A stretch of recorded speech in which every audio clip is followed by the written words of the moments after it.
everybody, welcome to Video Death Loop, the podcast where we watch a short video clip on loop until we just cannot take it anymore.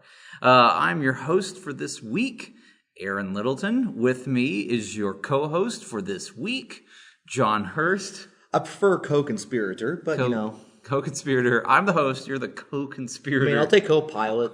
Co-pilot. I mean, like, co-host is, kind of passe these days. Is it? Just co-host. Like, oh, he's just the co-host. He's the co-host. He's the Andy Richter. Oh. Wait, is Andy Richter the co-host? I think Andy Richter Conan? controls the universe, my friend. Okay, now he was the host of that show. He was the host of that show. But it went very well for him. But on the actual Conan show, is he the co-host or is he like the sidekick? I prefer the term puppet master. Really. Puppet master. So you think behind the scenes, Andy Richter he controlled Conan. He controls the horizontal and the vertical. So the new Conan show, the Tonight Show with Conan, they're all just segments of Andy Richter controls the universe. They're just really like he's had some time in between, like when he left. Was it NBC? I forgot now. Yes. Yeah, when he left NBC to go to TBS. I know TV. I know what TV is. Yeah. And he had some time. Funny. He made very realistic puppets. And everything's just a puppet. Conan's dead. Conan has been died. dead for years. That explains Triumph.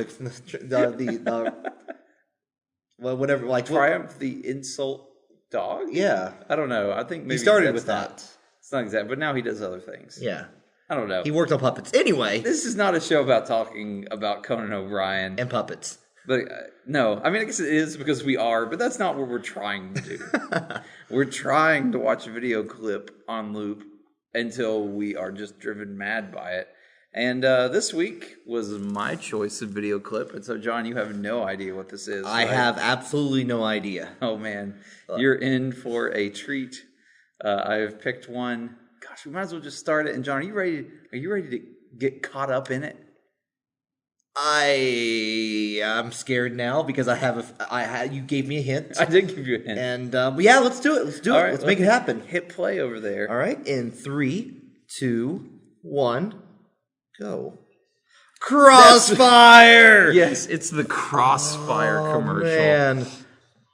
Yep, I think I researched this. This is the Crossfire commercial that started in 1990. Man. And ran, I'm pretty sure, for about 9 years because I remember this. It was on Nickelodeon for a very long time. Haunting me through a good chunk every of my time childhood. I watched Hey Dude, this commercial was on somehow. Like every single time. It kills it. Oh, look how cool those kids are. No, they're wearing leather jackets. They're flying on pieces of the Crossfire board into the middle of a big, gigantic Crossfire arena. Into playing Crossfire. There's a crowd. This is esports. This was predicting esports quite a bit. There is a crowd of people that are there rooting for Crossfire, I guess. And they're very excited. They're super excited. It's like a weird episode of Sliders.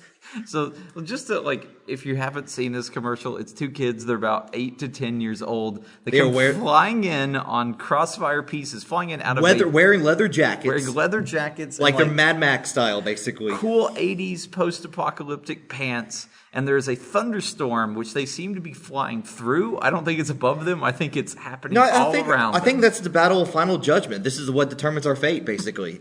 And he beats the kid and shows the game that you obviously want to buy. And this commercial sold the shit out of me. When you were 8 and you saw this commercial. I'm going to be honest, John, and I think I may have told you this before. The Crossfire commercial dissuaded me from buying Crossfire. Really? Yes, I saw this commercial, knew in my heart of hearts that I was not as cool as either of these kids, and was actually too intimidated to ever ask for Crossfire. I did get Crossfire once. I don't know where my copy went, but I got it, and I can determine that you were absolutely correct. I was not as cool as either of these kids. In fact, most of the time, I didn't have anyone else to play with on that, so to make it lonely, I just play Crossfire against myself. How does the ball, how is it projected? The Crossfire board is like a hexagon, and there are these two plastic guns Yeah, that are they're on just- either side that shoot these little metal BBs that you Yeah. load. How are they powered? They- Do you have to cock the gun, or do you wind them up, or what's the deal here? It just had like a little trigger mechanism. Like you pulled the trigger, and it did like you move something back and just pushed it. Basically, just pushed the metal ball. So the trigger is probably, man, we're getting into like low level physics Yeah, here that I have no business. So discussing. like the board's just a flat piece of plastic, and you shoot like you shoot it up, and you have like the like it just they're just metal beads. They just roll across like on a flat surface. So they hit that and they move it slightly, and you have to do a lot of it to have to hit them a lot to move them one way or the other with the metal. And you're trying to knock them off the opponent's. I guess you knock your piece off the opponent's side, and also try and defend against your opponent shooting his piece. But the thing is, the pieces are apparently differently shaped. And let me tell you something: triangle is bullshit. Yeah, I was about to say, like, I could almost guarantee this has not been game balanced. No, there was way. no game balance at all. They thought like Ninja Star versus Triangle. Yeah, of course. It's like, can we do two Ninja Stars, different colors? No. No, it's got to be Ninja Star Triangle. Triangle. So Triangle is what you gave your friend that came over to play Crossfire. No, Triangle, like, I think, like, you wanted to get the Triangle piece because it's harder to hit. Oh, but it's harder to hit for you, too. Yeah, well, I mean, like, you're not trying to hit your piece. You're trying to hit your opponent's piece. So, like, if... but you could defend... Oh, okay, wait. You can defend your piece. Like, you can push it back. I mean, like, it makes it a little bit harder, but it just... The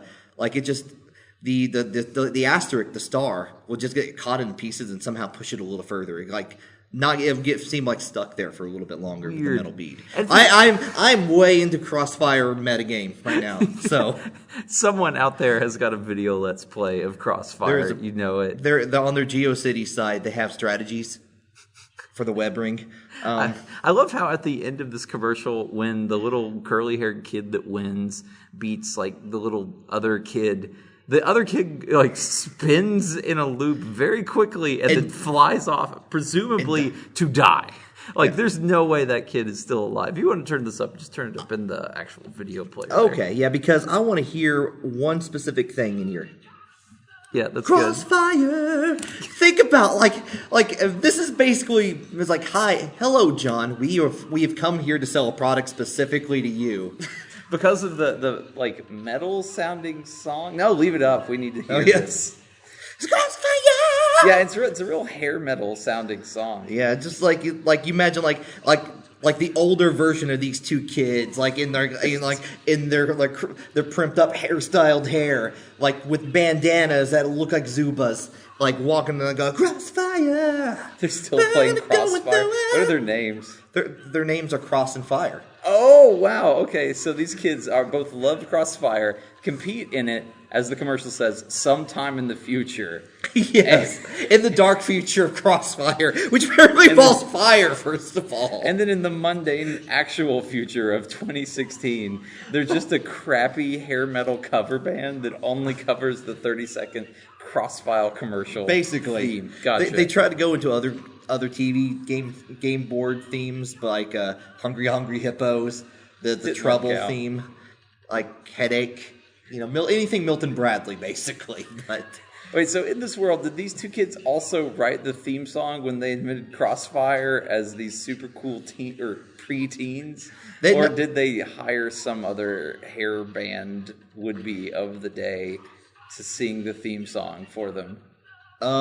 That's a good question. I think I'm going to say that they wrote the lyrics and built it together, but they were 10-year-olds. They're like, I mean, they could sing that high, but, you know, puberty hasn't hit. They don't have the ambition yet. Gotcha. So even they wrote the song, but then hired another musician, presumably Whitesnake. I'm assuming it's Whitesnake. Most time it's Whitesnake. Most time it's Whitesnake. It's Whitesnake. I mean, most of the time when you go to the county fair, it's Whitesnake. It is Whitesnake. Most of the time you go to your local 7-Eleven, it's Whitesnake. It's Whitesnake. You know, right. They're everywhere. So they somehow hire Whitesnake to produce this Crossfire commercial, which makes them tons of money, but 100% of the money goes back into paying off all of the expenses. Yes, the crippling expenses. Crippling Crossfire debts. Right, because they actually have a lake of lava that they fly in on. Man. The lava has fire that's shooting out of it. They hired, from the look of it, 500 to 1,000 extras that hang out in the background of this commercial, screaming Every single one of those extras also got their own Crossfire leather jacket to wear. Man, I want a Crossfire leather jacket. Oh man, They're like with like streaming fire and lightning on the back of it. It says Crossfire and a cool back patch. It's what it is. That's what it says. I mean, it's I'm not being ironic or like I honestly want this. Cross and Fire break even on this commercial that they shoot, and now you can actually pick up lots of officially licensed Crossfire leather jackets they sell on eBay to try and keep their business afloat because they made poor business decisions as preteens, not realizing that a hovering hellscape in clouds is the most effective way to shoot this commercial. I like how they make you try to like they showed how cool the game is because you're loading metal things into a gigantic gun. Oh yeah, no like, one has made like, BBs loading BBs look cooler than these kids right here. Like could we do plastic things like Hungry Hippo? No. Beads. If you can't choke and die, this is not for you. This game was dangerous. Like even out like you could not keep all the pieces together in this. Like it would like somehow fall everywhere, and like you would find little Crossfire beads throughout your house. I am regardless, certain that is true because I cannot imagine. I mean, this was 1980s packaging, which means it's the thinnest thing that could legally be called cardboard. You shake it up a little bit, and everything flies everywhere. Yeah, exactly. Oh man, and all those beads. Yes, there's no way you weren't losing those. Yeah, they constantly. It was a battle for life and death between you and the board, basically. Also, I look at the little pieces that they shoot, and they just look like choking hazards. No, There's nothing about this. They are entirely choking hazards. They're actually just like big enough to like. Not that I've ever tried, but like you look at that, it's like yeah, I could choke on that. I could die. I could do it. I could try. And it's not just choking is not just for kids. Let's face it, because I've known people, and this is an honest story, that while I've been playing with D&D with them, they have literally swallowed their dice. Like not accidentally, like going in for some Cheetos and accidentally grab their dice and swallow. Looks them. like a D4. It's like, oh, that looks good. Gulp and ate their dice. Now maybe I just played. What did he roll? Like did he come back with like, hey guys, I rolled a 6. What happens then? It's like how did you get the? It's like oh no, never mind. You die. You know how he got the number result. Oh, and we won't go into this because this is a fucking family program. Yes, it is. Yes, it is. I apologize for adults. I apologize for adults everywhere after that choking story. Adult only family programming. That should be a thing, honestly. Like, adult only family programming. Like just like you instill like good family values, but they just say like fuck a lot. Exactly. It's like. I learned a fucking lesson today. What the fuck did you learn? I learned to always tell the goddamn truth. Holy shit! Yeah, exactly. In a hug. Yeah, like there's no apprehension or like anything to be like throwing against the two. It just there's you have to air it after 10 p.m. Yeah, exactly. And there's people, every adult, presumably at one point or another in their life, has been a part of some kind of family. Even if it's the family of viewers of TBS stars, where you can watch Conan O'Brien's terrible meat puppet created by Andy Richter. And learn a valuable lesson. Yeah, you learn a valuable lesson. Don't be friends with Andy Richter. Yeah, yes, because he will kill you. Reanimate. Wait, he killed them? Oh, okay, fine. Andy Richter killed Conan O'Brien. This is getting back to Crossfire, I swear. Okay. Andy Richter killed Conan O'Brien with the game of Crossfire. Oh man, did they meet in the Crossfire arena and have the ancient like Crossfire challenge? This is what happened because Andy Richter and Conan O'Brien. They knew that The Tonight Show was about to be canceled. Their only hope of renewing it somewhere else as The Conan Show or potentially The Andy Richter Show. Oh, there was a battle for hosting capabilities. Well, it was that. Whoever won was going to be... Whoever lost was going to be the host. See, because whoever lost also had to be sacrificed to the Dark Lords. The Dark Lords of Crossfire. Of Crossfire, yes, Cross and Fire. There's two children who are now adults. This sounds like Cross and Fire sounds like the worst Hall & Oates cover band. Yes. Just Cross and Fire. And it's written in like a real scripty language. It's like your mom listens to it. That yeah. So Andy Richter and Conan O'Brien call up their buddies Cross and Fire, not the cover band Cross and Fire, but the actual band, the actual two kids who are now adults living in 2016. Says we need access to the Crossfire Arena, and because they actually built it and it's real, and they knew that it would appease the dark sky gods. It's not been used for many years. The Crossfire, there was a bad early 1997. There was a bad incident. They got really into Spawn for a while. And when they got really into Spawn, they decided to sacrifice more things to the Crossfire old gods. Yeah, which worked surprisingly. It worked way too well. They had to shut it down. They had to stop it. They had to stop it with a vicious game of Crossfire. And they was like, let's never talk about Crossfire ever again. But Conan O'Brien and Andy Richter call up going, Crossfire, you know what we did for you. We're calling in a favor. It's time to dust off the old Crossfire Arena for one more game. They're both of them are married now. They look forlornly at their pictures of their family, and they knowing they may never see them. No, and they go Cross opens up the closet, and he looks at the old jacket. The jacket that doesn't fit him anymore. Nope, because it's for a child. It's for a child. But he puts it on anyway, and it does. Somehow. There's a little bit of the old magic left. It's a little bit of that old Crossfire magic. He sneaks off and goes to the Crossfire Arena. Which is buried in a secret bunker in Montana. Where all good secrets lie. Right. And he finds the door, it's closed. Who is this? Is this Cross or Fire that we're talking about? I forget. We're going to go, curly hair kid's Cross, the other kid's Fire. Kid is Cross. Mm-hmm. All right, so it's Cross that's there. Fire hasn't arrived yet. And the door is locked just as they've left it all those years ago. Door, lock is rusted. A sign say do not enter with the Crossfire, the cryptic Crossfire triangle and ninja star. Exactly. Yes.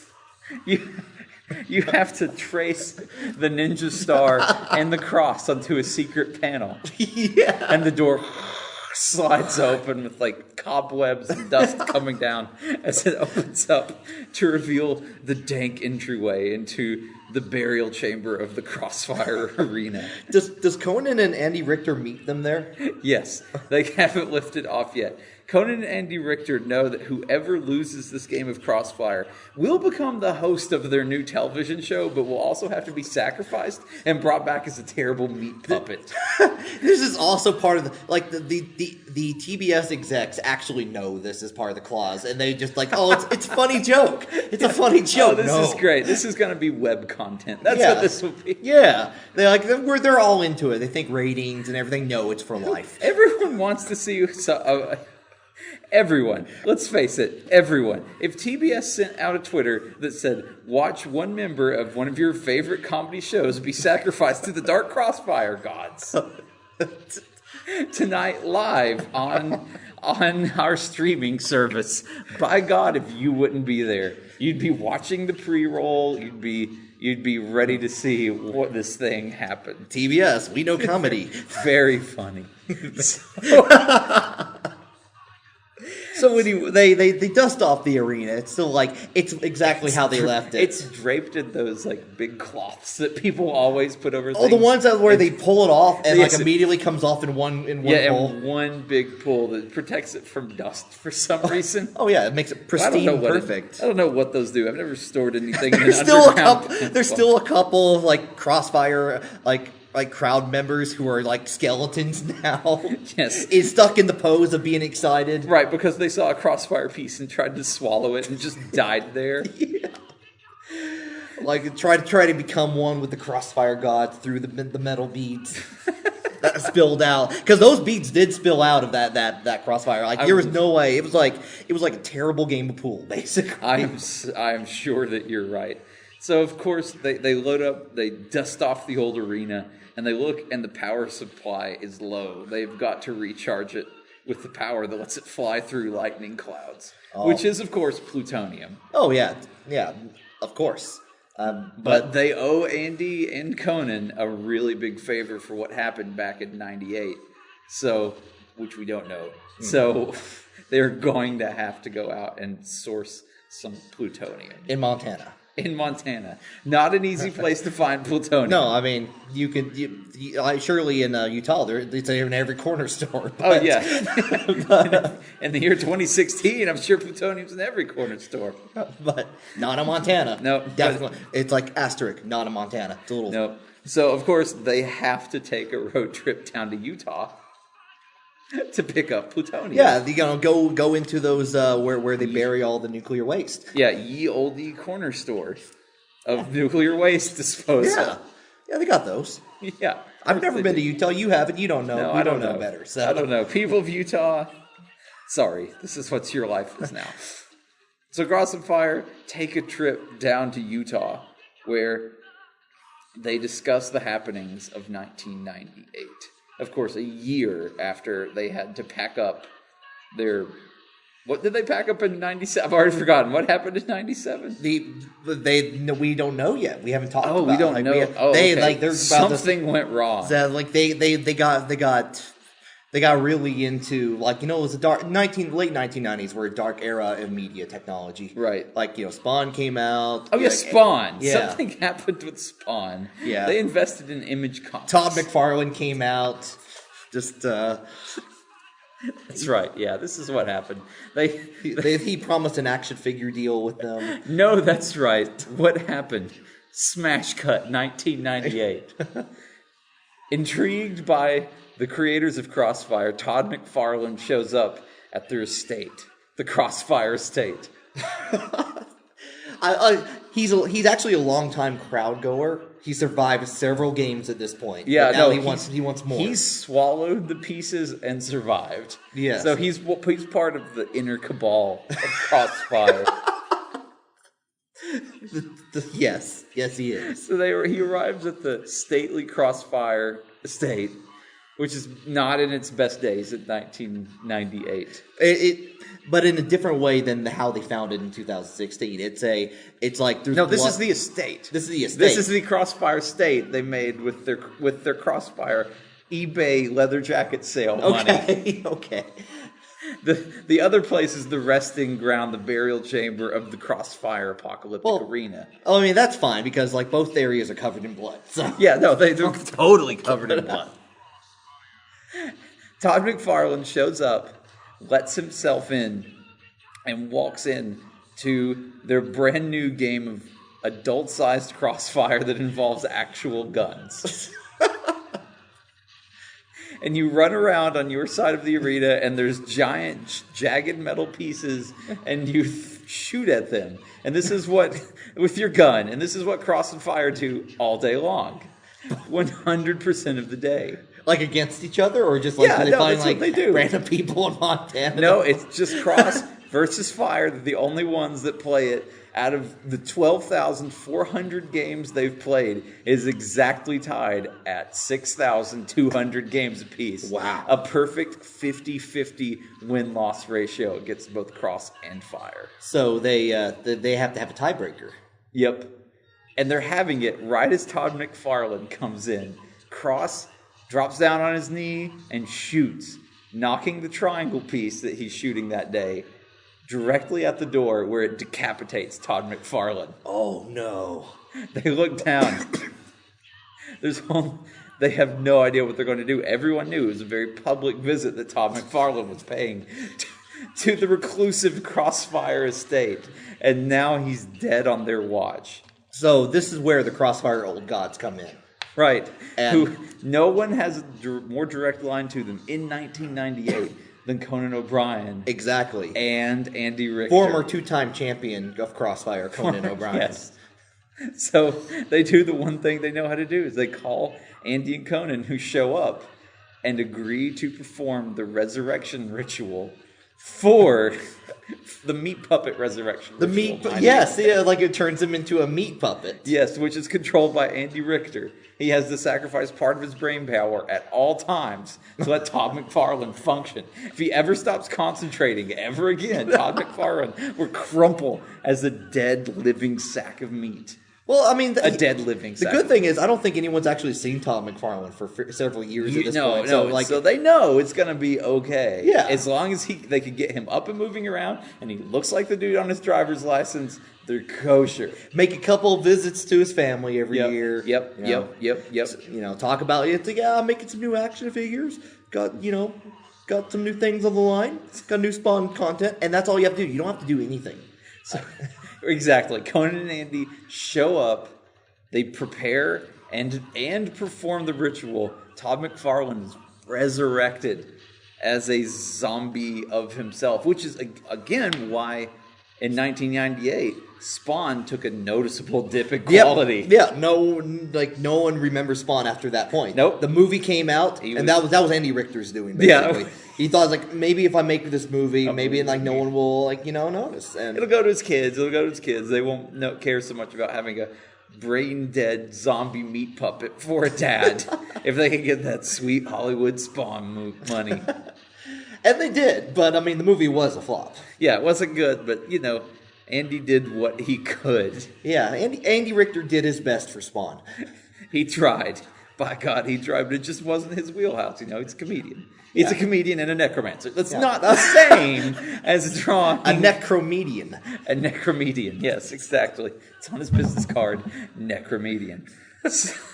So, now, of course, though, that's why Cross and Fire, flashback to 2016, owe Andy and Conan such a big favor that they are willing to pull the old Crossfire arena out of storage and also dig up plutonium to power it with. So they actually get the plutonium, no problem at all. They actually just go to the corner store. The corner store, yeah. They did a 2-for-1 deal on plutonium. They picked up some extra plutonium for next time. They picked up some of that. They picked up some Kick soda because it's apparently still only sold in Utah. Yeah, of course. And they went on their merry way. To the Crossfire Death Arena. Back up to Montana. Yes. Andy and Conan are waiting for them.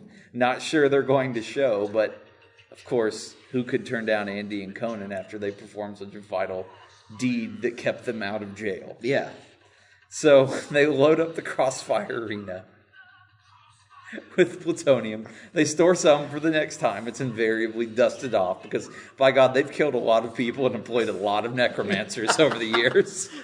They actually have a couple. As soon as they turn on the arena, some of the skeletons animate themselves into the excited Crossfire, waving their arms like they do, and the pieces fly from above. They know they're home again. Exactly. The dome begins to open up above them. It's pulling back slowly. Trees and bushes that have grown on the top of the dome since they covered it up after the fateful events of the late 90s. Tumble down onto the arena. But everything's not quite ready yet. There's one thing that's missing, of course, from the Crossfire resurrection to appease the old god. What would that be? Whitesnake, of course. Oh, man, you can't have this without Whitesnake. And the problem is Whitesnake is everywhere but the Crossfire arena. Exactly. So they actually put up a sign that says Crossfire Arena. Crossfire Arena State and Fair. Yes. Whitesnake shows up immediately. Loverboy not far behind. Not invited. Loverboy is summarily dismissed. Get out of here, Loverboy. We don't. They tell Charlie Daniels Band on the way out, don't even try. All they're looking for is Whitesnake. Of course, Whitesnake found out immediately because, like you said, they are everywhere. They've become fourth dimensional beings. And they're going well, here I go again on my own. Exactly. Just fourth dimensional beings. They exist at all points in space and time at all times. And this is important to know because Whitesnake was actually created by the Crossfire gods. That's right. It was an accident, actually. During the middle of, I think it was game 876 of the real life Crossfire. Right, exactly. Cross decided that he needed to get an edge and actually snuck some of the Crossfire metal bearings into the real gun arena. So, but unfortunately, accidentally caused, a slight summoning. I'm confused about the time period. Here, Sean, okay. Back up. This is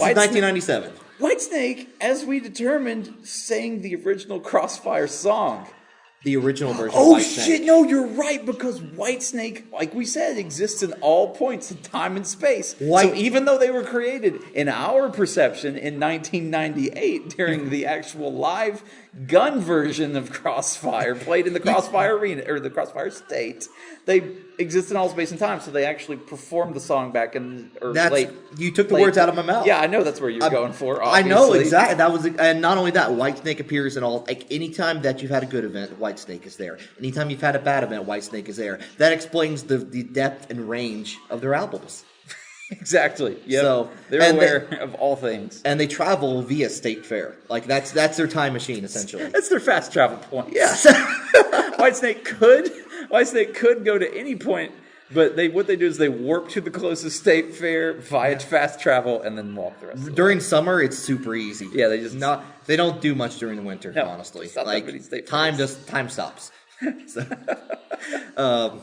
So anyway, Whitesnake arrives, of course. Yep. So we have animated skeletons wearing their Crossfire jackets. Right. Crossfire pieces jangling around in their skeleton. Oh yeah, like the rib cages where they've got stuck and cause them to die to begin with. Makes this like really creepy rattling sound throughout the arena. Right. They look over in the distance. They see a thunderstorm gathering, and fire goes over to flip on the engines for the flying Crossfire arena. The harpsichord, the organ starts playing. Crossfire. Yep, that's how it starts up every time. It's like the Windows 95 startup noise, except it plays that Crossfire little jingle at the beginning with the organ. Organ, not Oregon, the state. Oh yeah, no, because we are in Oregon that is not involved. Nope. Oregon passed an ordinance that no Crossfire games could be played. They were among the first, and they saved many lives in the process. I'm sure they did. But the only people that we're worried about right now are Andy Richter and Conan as they enter the Crossfire arena. Right. So they put on their official Crossfire jackets and pants, which leather jacket and those weird black pants with the red stripes they're wearing. Which begins the ceremony officially. Right, yes. And they step onto their Crossfire pads. Which one does Andy Richter pick? Andy Richter, which one's easier? I think, in my opinion, and everyone in the Crossfire fan forums is going to yell like, "No, that's not right." But I think the Ninja Star, the shuriken-shaped one, is. Andy Richter takes the advantage and steps on the shuriken. Conan O'Brien stands on the triangle, and they go flying off into the distance because, of course, you don't start on the Crossfire arena. The Crossfire arena's turbine engines spin up. Right. And it begins to shakily lift out of the ground, knocking off a decade or more of dust and rust. Yeah. Like bits of the ground are coming down with it. Crossfire put on their judgment glasses. The glasses of judgment. That make them look... AKA safety glasses. But playing Crossfire with. They're tinted, so they look still pretty cool. Yeah, there's a solid but they're 7 safe. out of 10. Yeah, they're safe. I mean, they have families. I mean, they know what Crossfire can do. They do. They've long ago since stopped playing gun-based Crossfire. After that, there was no fun, no joy to be found in Crossfire gunplay. No, it only took the death of 4 or 5 unexpected visitors to the estate before they're like, you know what? Maybe this isn't the safest thing to be doing. Maybe we should pass some Crossfire gun control. Exactly. So the Crossfire arena lifts up out of the ground. It's shaking a little bit. There's a skeleton or two falls off to the ground where it smashes. Yeah, a million pieces and all that. And they wait. Now, Conan did choose the weaker piece. However, he was 2-time Crossfire champion. Right. So this is still a pretty even match. Yes. And Andy Richter knows very well what is at stake here. Right. So the Crossfire arena flies into the nearby thunderstorm and waits. All of a sudden, Whitesnake starts to play their interdimensional music. You get caught up in the crossfire. And that's when Conan O'Brien and Andy Richter come flying in on their human-sized Crossfire pieces and fly toward the regular-sized Crossfire board in the middle The of flames, the flying Crossfire arena. flames burning around them, 100+ degrees. Sweat is pouring from their veins. Right, and they're wearing jackets. They're wearing leather jackets. It's hot down there. Like it's hot as shit. This is not a good idea, but it's for the Crossfire gods. The ground starts rumbling. Now, as a kid who considers himself not cool enough to actually buy Crossfire, is it first point wins, or are there multiple points to winning Crossfire? Do you recall? I'm going to be honest. I don't think there's a set rule with that, but let's say 3 out of 5. 3 out of 5. Because that seems about right. Okay. Conan, inspired by being 2-time Crossfire champion, and the fact that he doesn't want to be killed and resurrected, even if it means that he gets to be the host of the new show, takes the first point easily. Whitesnake rips off a pretty good guitar solo. Pretty good at lick. that point, yeah. Pretty tasty lick. Pretty tasty lick, exactly.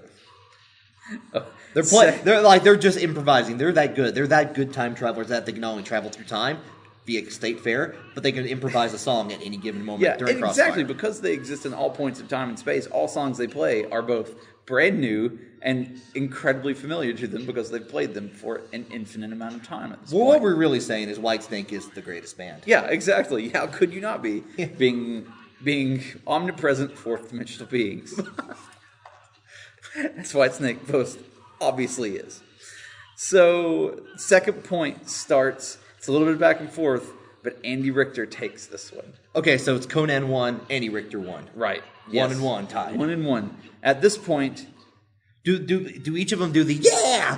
No, after every point, it's required by the ceremony to look at the camera just like that kid, scowl, and make this celebration dance. And each time it does that, the rumblings increase. Right.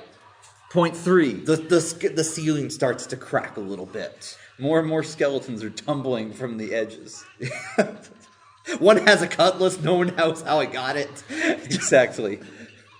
So now we're going to 3 out of 5. So we still have some matches to go. Right. So point 3 goes to Andy. 2 in a row, thanks to the strength of the triangle piece. He's feeling good about himself. Yep. Feeling good. Yeah.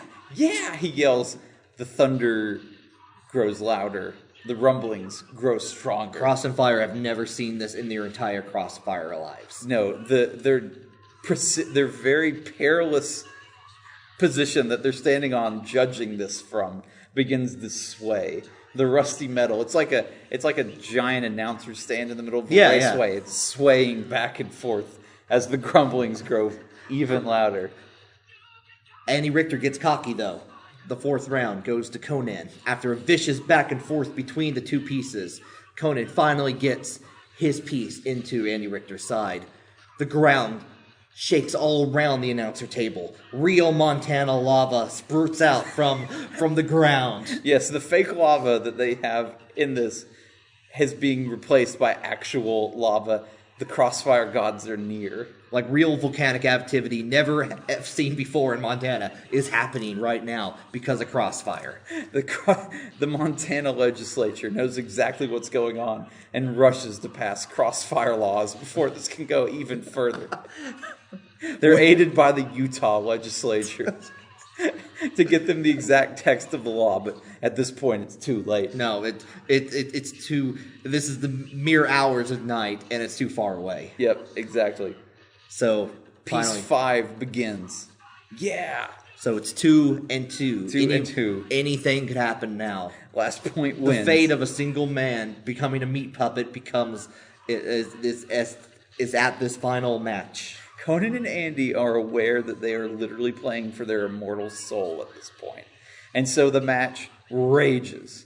Time after time, pieces come close to the edge. And time after time, they're backed away again. Literally taunting the old gods. The Crossfire arena rumbles and the edges of it fall off.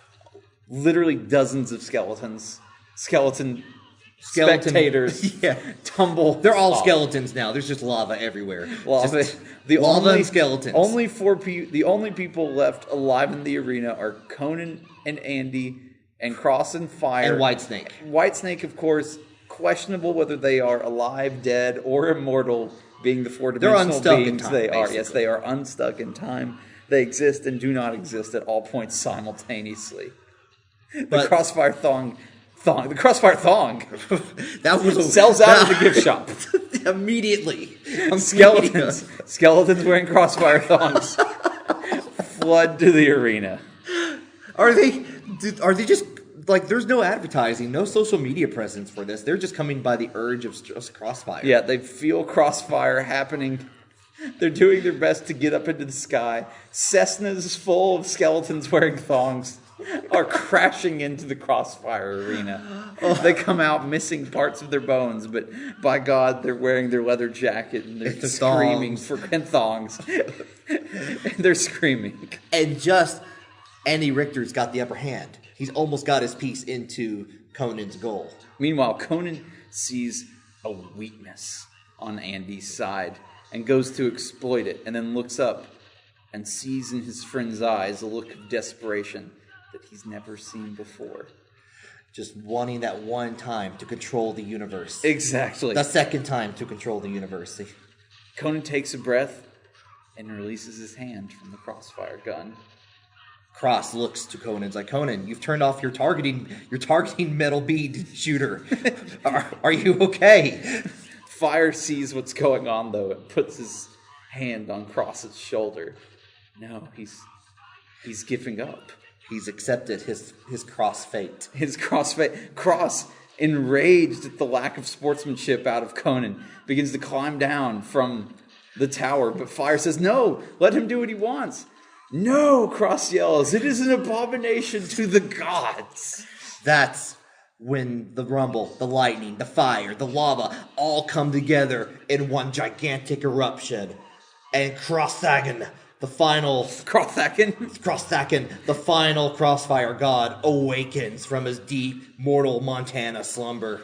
He rises up out of the lava pool in the middle of the Crossfire arena and commands Conan to play. It's like, you must Crossfire. No, Fire yells and grabs Cross and flings him off the edge of the Crossfire arena. No! Making the sacrifice for Conan and Andy, so neither have to die. He's so inspired by Conan's friendship with Andy Richter that he makes the sacrifice. Crossthagen is pleased. He is pleased. What a greater prize than he ever expected to receive. Crossthagen erupts into the sky. The thunder clears, and the Crossfire arena begins to tumble down, where it smashes into the ground. Whitesnake saves the rest of them by transporting them to a nearby county fair. They immediately transport them to the county fair. Luckily, Whitesnake was there. Andy, Conan, and Fire look at each other and know that the day will remain in infamy. But Fire knows he needs to go back and retrieve Cross's body to give it a proper burial at the Crossfire estate. Oh yes, he has to go back. He takes a long and somber road trip up to Montana, just outside where they have listening to like Here I Go Again. On my own, exactly, on my own. On loop. Just like on nothing. Loop. He's got it. Like Whitesnake is with him always, and like echoes in his brain. Whitesnake says, "We're with you. We're with always. you always." He arrives at the wreckage and finds pieces of skeleton and burnt thongs and burnt landscape, and he goes digging around for Cross's body.